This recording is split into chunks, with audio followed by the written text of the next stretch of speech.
5:30, and we'll call our meeting to order for Monday, October the 22nd. Roll call, please, Carl. Councilmember Remley. Here. Ronayne. Here. Lunsman. Here. Slate Hansen. Here. Johnson. Here. Bunceness. Here. Olson. Rux. Here. Mayor Leifson. Here. Pledge of Allegiance. Allegiance to the flag of the United States of America and to the republic for which it stands, one nation, under God, indivisible, with liberty and justice for all. We need a motion to approve last week's minutes. So moved. Second. Motion Ruck, second by Bunceness. If there are no changes, all in favor of approving the minutes, say aye. Aye. Opposed, no. Motion carries. No one signed up for open forum. Under old business, we have two ordinances that passed first reading last time, presented for possible second reading and final adoption tonight. The first relates to excavation contractors. Did we get any feedback on this in the week in between here? Yeah, talked to all of our water and sewer contractors, talked to a number of the electricians. We have some sidewalk contractors that I talked to. There was not a single one of them that had a concern about the changes, none expressed anyway. Must be Second. motion Busden, second by Johnson. I was going to say it must be well written then if there are no complaints. I can't even believe you said that. Questions or comments from the council on the motion for final adoption? Roll call, please, Carl.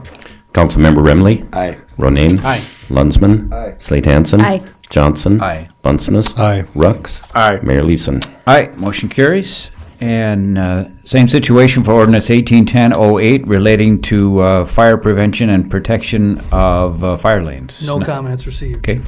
Move to approve. Second. Motion Ronayne, second by Lunsman. Any questions or comments on this one? Carl? Councilmember Rux. Aye. Bunceness. Aye. Johnson. Aye. Slate Hansen. Aye. Lunsman. Aye. Ronayne. Aye. Remley. Aye. Mayor Leifson. Aye, motion carries. Next is our consent calendar, items A, B, and C of routine city business. Move to approve. Second. Motion Johnson, second by Remley. Questions on any of those? All in favor of approving them, then say aye. Aye. Opposed, no. Motion carries. Under new business, ordinance 1810-01, a rezoning ordinance. Ken, subbing for Brett tonight. Ken? The petitioner is requesting this petition to rezone in order to eliminate split zoning on the parcel. Staff have reviewed this petition to rezone and concur with its approval. Move approval. Second. Motion Busness, second by Remley. Any questions on the rezoning? Roll call, Carl. First reading. Councilmember Remley. Aye. Ronayne. Aye. Lunsman. Aye. Slate Hansen. Aye. Johnson. Aye. Bunceness. Aye. Rux. Aye. Mayor Leifson. Aye, motion carries. Next is ordinance 1810-03, also rezoning. Ken? The petitioner is requesting this petition to rezone in order to eliminate the split zoning created with the platting of proposed Block 11 Willowwood 4th Addition to the City of Aberdeen. Staff have reviewed this petition to rezone and concur with its approval. Moved. Second. Motion Johnson, second by Lunsman. Any questions on this one? Carl? Councilmember Rux. Aye. Bunceness. Johnson. Aye. Slate Hansen. Lunsman. Aye. Ronayne. Aye. Remley. Aye. Mayor Leifson. Aye, motion carries. Item C is the resolution to establish a consolidated board of equalization. Basically, we just do what we have done in past years. Second. Motion Ronayne and second by Slate Hansen. Any questions from anyone on what we're doing here? All in favor of approving it, then say aye. Aye. And opposed, no. Item D is a resolution authorizing Parks and Rec to apply for a land and water conservation grant. Doug? Good evening.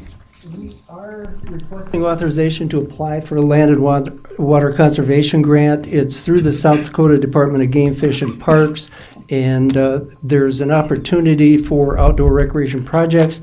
Requesting authorization to apply to construct 3 pickleball courts at Manor Park. And the total cost of the project is $185,500. That's the estimate. Maximum grant amount is $75,000. We do have $75,000 allocated in the 2019 budget, And the pickleball group in Aberdeen here has indicated a willingness to try and raise money privately for that. So with approval, we would submit the grant, and if the grant was not approved, then we'd have to kind of reconsider, maybe build 2 courts rather than 3, but we would wait and kind of see how that funding moves forward. So I would like to take a moment and introduce Mark Zur and Ken Wolf. They're here this evening. If you don't know much about pickleball, I know Mark would like to just make a few comments and update the council on what's happening in the community here. So if you don't mind, Mark, if you want to make a few comments.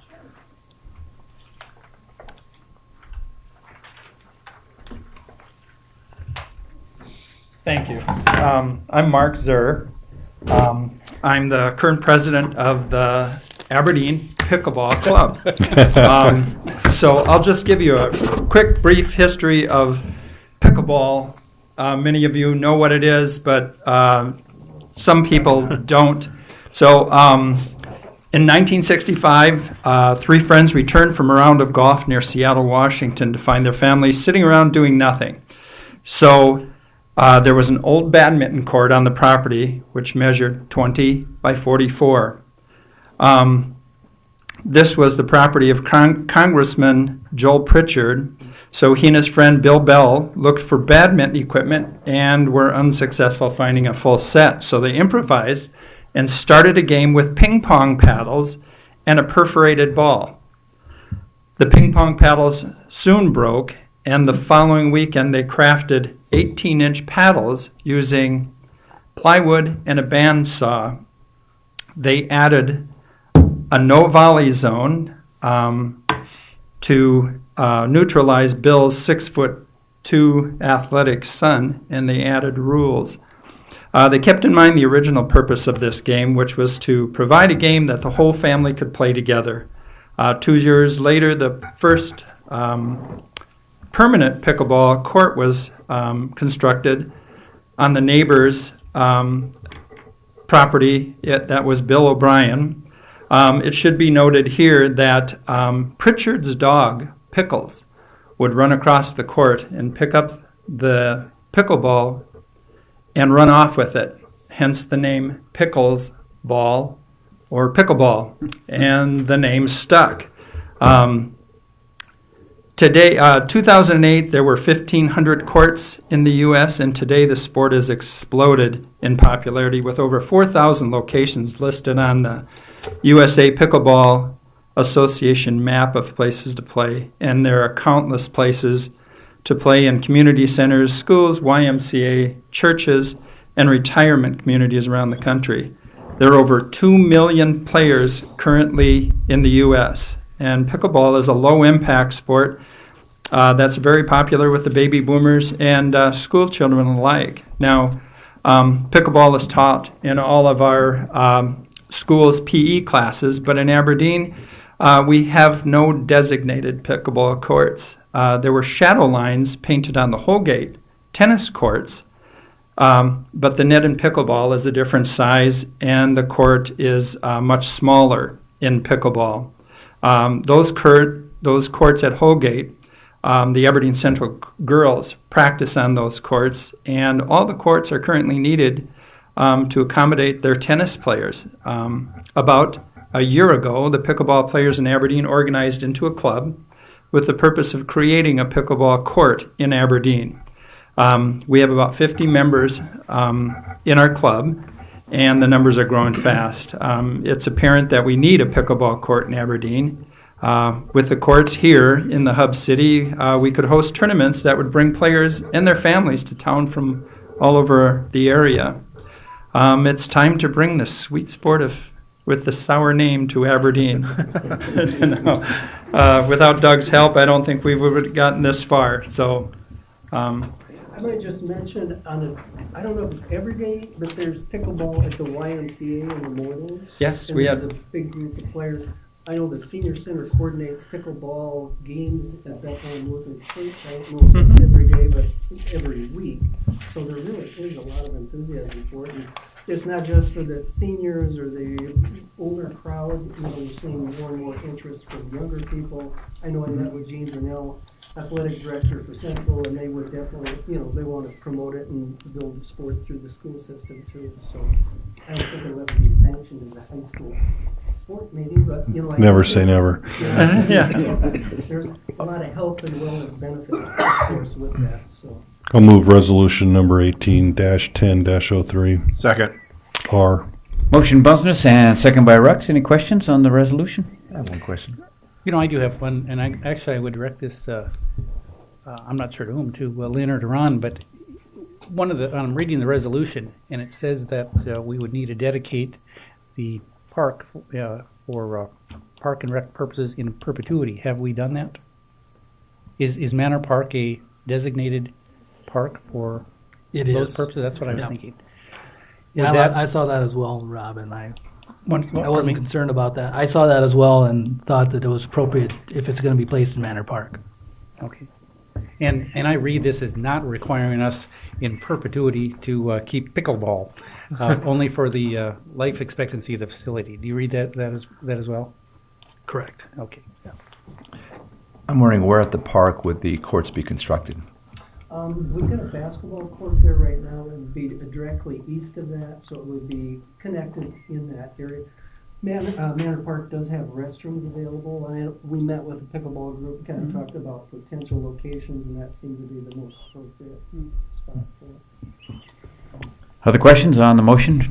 Yeah, not as much in regard to the motion, but you mentioned the tennis courts where you have the shadow lines, and I'm wondering if we have plans to replace the tennis courts that were removed by NSU from their land. Are we looking at doing anything with tennis courts, and where do those fall in priority to something like this, which is new? Right. You know, in visiting with Gene Brunell, the school district has plans to build, I believe, 8 or 12 courts at the Central High School complex. So in visiting with Gene, that's kind of moving up on their priority list, and they don't have a date yet, but I know that's high on their list of things they would like to accomplish. So rather than the city building additional courts, I think that'll probably be a cooperative venture with the school district to look to them for that need. All right, thank you. I'm interested in this idea of a tournament coming to Aberdeen. What number of courts would be needed to attract a tournament citywide? Now, when we were talking about this plan to build these courts at Manor Park, the existing basketball court, we could put lines on that court and add 2 pickleball courts to that site, as well as the 3 new courts. And that would accommodate, that would be enough courts to hold a tournament. Okay. Now, the tournament in Owatonna, my partner and I tried to get in that tournament, 75 openings, and it was already full 5 days into open registration. So the sport is growing so fast. We went down to Sioux Falls. They have 6 courts there, and there was a pretty good tournament held in Sioux Falls. And I think we would look to add 3 more courts there down the road once interest grows more. I mean, as we lay out the plan, there would be 6 courts. 3 would be built as phase 1. Sounds like a good thing. Okay. Any other questions on the motion? If not, we have a motion to approve them going ahead with this grant application. All in favor, say aye. Aye. Opposed, no. Motion carries. Thanks, Doug. Thank you. Doug, we should mention, too, you have an event this week coming up on Thursday. Haunted Forest, yeah, Friday, Saturday. That's always a big event, and I know Gene's looking for volunteers. If anybody wants to volunteer to be a guide or security, but yeah, that's at Wiley Park, of course. Okay. Thank you. Yep. Item E, Ted Dickey from NECOG is here to conduct a public progress hearing. Ted. Thank you. Last year, the City of Aberdeen applied for and received a community development block grant to tear down 2 houses in Aberdeen, as well as place new curb and gutter, sidewalks, water and sewer if needed, items like that. We're now at the point where we've got started with the house removal. We took out some asbestos tile in one of the houses here 2 weeks ago, and we need to hold a public meeting now to discuss the progress. So the question for the city council tonight is there any questions regarding the project and or its funding? Questions from the council? And I do have Jeff Mitchell with Happy here, who's in charge of tearing down the houses. Things have gone along as you've expected. Okay. Unfortunately, just the way the funding comes to us, it's taken a lot longer than we like. Okay. I don't think there are any other questions. Right. You have done your duty. Thank you. All right. Item F is a hearing on an application for a transfer of liquor license. Nobody here to oppose it, so we would entertain a motion to approve the transfer from Jesse Nelson to James Fredericks, Golden Acres Casino. So moved. Second. Motion Ronayne, second by Remley. Questions from the council? That's James Fredericks, by the way. Right. Fredericks, sure. Okay. No other questions? All in favor of approving that application, then say aye. Aye. Opposed, no. Motion carries. Item G, Robin with a recommendation on storm sewer work. We've got pipe on two ends of a storm sewer that needs connection in the middle, and this is the connection that we need to do under Brown County 19. Our recommendation is to approve the quote from K&H Electric. Moved. Second. Motion Johnson and second by Rux. The amount is $37,200. Questions, anybody? Yes. So I'm reading this, and tell me if I'm reading this right, but they only have to dig 24 inches, and it's going to cost $37,000? They're boring it. So Under they're the road. boring 24 inches? No, Like, is it 24-inch pipe? Or 24-inch diameter pipe. Diameter. Yep. And how far? 90 feet. Thank you. Okay, because I'm picturing 24 inches of boring, and I'm like, wow. It does. I It need does to say a finish You're in the 24-inch wrong storm business. sewer. So that was. Well, yeah.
$52.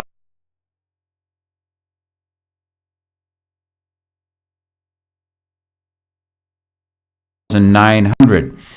Phone charges CenturyLink $39.26. Verizon Wireless monthly phone charges at the airport $31. AT&T laptop access service charges $174. Marco copier charges $64. Northern Valley internet charges $654. Fuel charges for ambulance paid to fleet services $4.99. UPS charge at $2.55. A groundwater supply expansion work by Clark Engineering $55,048. 40,020 pounds of carbon for the water treatment plant payable to Calgon Carbon Corp. $26,013. A SCADA line charge to James Valley Telecommunications, $97. South Dakota One Call locates, $305. And utility account refunds, $402. Moved. Motion Slade Hansen, second by Johnson. Questions on any of those? Carl. Councilmember Remley. Aye. Ronayne. Aye. Lunsman. Aye. Slade Hansen. Aye. Johnson. Aye. Holsness. Rux. Aye. Mayor Leveson. Aye, motion carries. Lynn? I have one quick item. I provided you a draft of a public notice for closing City Hall and no City Council meeting.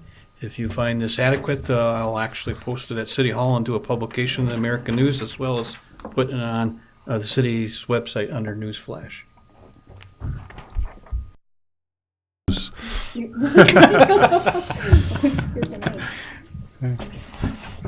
That's all I have at this time. All right. Executive session to consult with legal counsel. Second. Motion Ronayne, second by Business to break to executive session. All in favor, say aye. Aye. Aye.